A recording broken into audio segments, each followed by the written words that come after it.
ကြီးကဘာတွေဖြစ်ကုန်တာလဲဘာတွေဖြစ်ကုန်တာလဲလို့မကြားဘူးလားလေကြားနေရတယ်အခုလေရှမ်းပြည်ကမူလာတဲ့မြဆရာမကိစ္စကြားပြီးကြပြီလားကျမညာအဲ့လိုတော့မပြောဘူးဖြစ်စဉ်အစဆုံးကျမပြောပြမယ်နော်ဒီဖြစ်စဉ်ကပြီးခဲ့တဲ့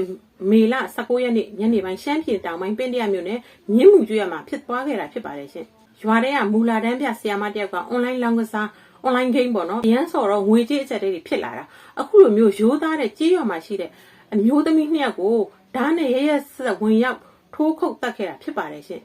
အခင်းဖြစ်ပြတဲ့9နိုင်ဝန်းကျင်ချိန်မှာပေါ့နော်အဲ့ဒီမူလာတန်းမြဆရာမကငွေကြေးနဲ့အဖိုးတန်ပစ္စည်းတွေကိုလူရက်ဖို့အတွက်ရွာထဲကဒေါ်မြကြီးဆိုတဲ့အတော်ကြီးရဲ့အိမ်ကိုရောက်ရှိခဲ့ပါတယ်အဲ့ဒီအိမ်မှာဒေါ်မြကြီးနဲ့သူ့ရဲ့သမီးဖြစ်သူ2ယောက်နေထိုင်တယ်အဲ့လိုနေထိုင်တဲ့အချိန်မှာဆိုလို့ရှိရင်အဲ့ဆရာမအလစ်ငိုက်ဝင်ပြီးတော့တိုက်တာ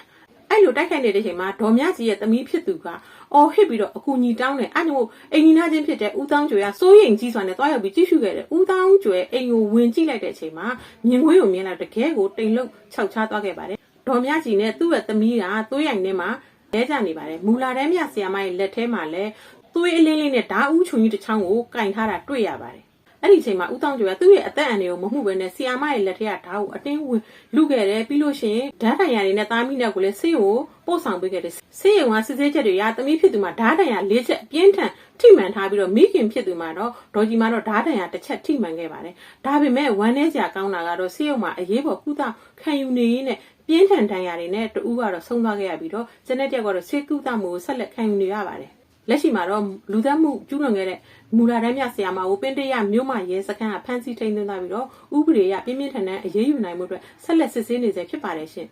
ဒီဖြစ်ရပ်ကိုကြည့်ပြီးကျမတို့ရင်ထုမြင်ရဖြစ်ရတယ်လို့တစ်ဖက်မှာလည်း online လောင်းကစားရဲ့စိုးကျိုးဟာဘလောက်အထိကြောက်စရာကောင်းလဲဆိုတာကိုအသိသတိရှိဖို့အတွက်ဗဟုသုတလေးအနေနဲ့ကျမပြန်လည်ပြီးမျှဝေပေးချင်ပါတယ်လူတော်တော်များများအောင် online လောင်းကစားတွေကိုပျော်ပါရုံသဘောဒါမှမဟုတ်ရင်ငွေကြေးအလွယ်တကူရကျင်စောနဲ့စတင်ပြီးဆော့တိုက်ကြပါတယ်ဒါပေမဲ့အဲ့ဒီနောက်ွယ်မှာသိပ်ပန်ကြီးရပြုတ်လုထားတဲ့စိတ်ပိုင်းဆိုင်ရာထောင်ချောက်အများကြီးရှိနေဆိုတာကိုသတိမမူမိကြပါဘူးရှင်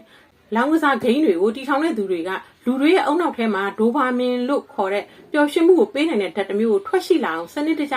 ပုံစံထုတ်ဖန်တီးထားတာဖြစ်ပါတယ်ရှင်ကိုကတခါနိုင်ရိုက်တခါမှအဲ့ဒီဓာတ်တွေထွက်လာပြီးတော့နောက်ထပ်နိုင်ရင်တဲ့စိတ်တွေ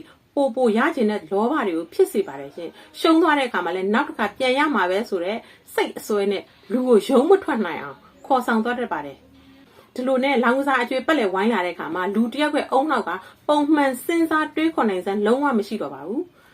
ကိုယ့်ရဲ့လူမှုပတ်ဝန်းကျင်ကိုယ့်ရဲ့အလုပ်ကံကိုယ့်ရဲ့ဂုဏ်သိက္ခာလုံးဝဂရုမစိုက်နိုင်တော့ပဲနဲ့ဘယ်နည်းနဲ့ဖြစ်ဖြစ်အကျွေးဆက်ဖို့ငွေရရင်ပြီးရောဆိုပြီးတော့အစွန်းရောက်စိတ်ဓာတ်တွေနဲ့ဝင်လာတတ်ပါတယ်အခုဖြစ်စင်မှာဆိုရင်ကလေးတွေကိုပညာသင်ပေးရမယ်မိဘတွေကယုံကြည်အားကိုးပြီးတော့သားသမီးတွေကိုအနံ့ထားတဲ့ဆီယာမတယောက်ဖြစ်ပါရဲ့နဲ့ online လောင်းကစားရဲ့သားကောင်ဖြစ်သွားတဲ့အခါမှာတော့ကိုချင်းစာတရားတွေအဆက်ချက်တရားတွေကင်းမဲ့ပြီးတော့အသက်ကြီးအတော်ကြီးနဲ့သူ့ရဲ့သမီးကိုဓာတ်နဲ့ရဲဆက်ဆက်ထိုးခုတ်တပ်ဖြတ်နိုင်တဲ့အထိစိတ်ဓာတ်တွေကအောက်တန်းကျပျက်စီးသွားခဲ့ရတာဖြစ်ပါတယ်ရှင်ဒါကြောင့်မလို့ကျမတို့ရဲ့ပတ်ဝန်းကျင်မှာကိုယ့်ရဲ့မိသားစုမောင်နှမသားချင်းတွေထဲမှာ online လောင်းကစားဆော့နေတဲ့သူရှိရင်အစတွေကပြက်ပြက်သားသားတားဆီးဖို့လိုအပ်ပါတယ်လောင်းကစားဆိုတာနိုင်ရင်လည်းမကုန်ရှုံးရင်လည်းမပြတ်ပဲနဲ့နောက်ဆုံးမှာတော့အိုးအိမ်စီစဉ်နေပျက်စီးဆုံးရှုံးသွားရုံတည်းမကပဲနဲ့ဘဝပါထောင်ထဲရောက်သွားနိုင်တယ်ဆိုတာကိုသိစေချင်ပါတယ်ရှင်ကိုလည်းလောင်းကစားထောင်ချောက်တွေမသက်စမိအောင်စုဆောင်းထားငွေတွေကိုလည်းတမအာဇီဝကြကြနဲ့ရှာဖွေစုဆောင်းကြဖို့တိုက်တွန်းချင်ပါတယ်ဟုတ်ကဲ့ပါရှင်အခုခေတ်စားနေတဲ့ online လောင်းကစားတွေကလူတစ်ယောက်က